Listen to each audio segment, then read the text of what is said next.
నేటి వార్తల్లోని ముఖ్యాంశాలు. త్వరలో 40,000 ఉద్యోగాలు, ఉస్మానియాను ఆక్స్ఫర్డ్, స్టాన్ఫర్డ్ వర్సిటీల్లా మారుద్దాం. ఉస్మానియా విశ్వవిద్యాలయం వసతి గృహాల ప్రారంభోత్సవంలో ముఖ్యమంత్రి రేవంత్ రెడ్డి. రాష్ట్రపతి ప్రతిపాదనకు విచారణ అర్హత లేదు. బిల్లుల ఆమోదానికి గవర్నర్లు, రాష్ట్రపతికి గడువు విధిస్తూ ఇచ్చిన తీర్పును మార్చొద్దు. సుప్రీంకోర్టులో తెలంగాణ ప్రభుత్వం కౌంటర్ దాఖలు. సుప్రీంకోర్టు న్యాయమూర్తులుగా జస్టిస్ అలోక్ అరాదే, జస్టిస్ పంచోలిని సుప్రీంకోర్టు కొలీజియం నిర్ణయించింది. కోతలదాకా కోతుల బెడద, పంటను కాపాడుకునేందుకు రైతుల అవస్థలు, కొండముచ్చులు, కాపలాదారులు మరియు జాలీల కోసం వేలల్లో ఖర్చు.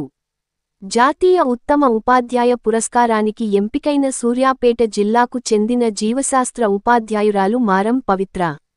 రాష్ట్రంలో నేడు, రేపు పలు జిల్లాల్లో భారీ వర్షాలు కురిసే అవకాశం ఉందని వాతావరణ శాఖ సూచించింది.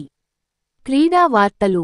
ఆసియా షూటింగ్ ఛాంపియన్షిప్లో మహిళల ట్రాప్లో నీరు దండ స్వర్ణ పథకం సాధించగా, 25 మీటర్ల పిస్టల్లో హైదరాబాద్ అమ్మాయి ఇషా సింగ్తో కూడిన టీం కాంస్య పథకం సాధించింది. నేటి సూక్తి: వినయం, గౌరవం వ్యక్తిని ఉన్నత స్థాయికి తీసుకెళ్తాయి. ఆరోగ్య చిట్కా: బీట్రూట్ శరీరంలో కాల్షియంను వృద్ధి చేస్తుంది.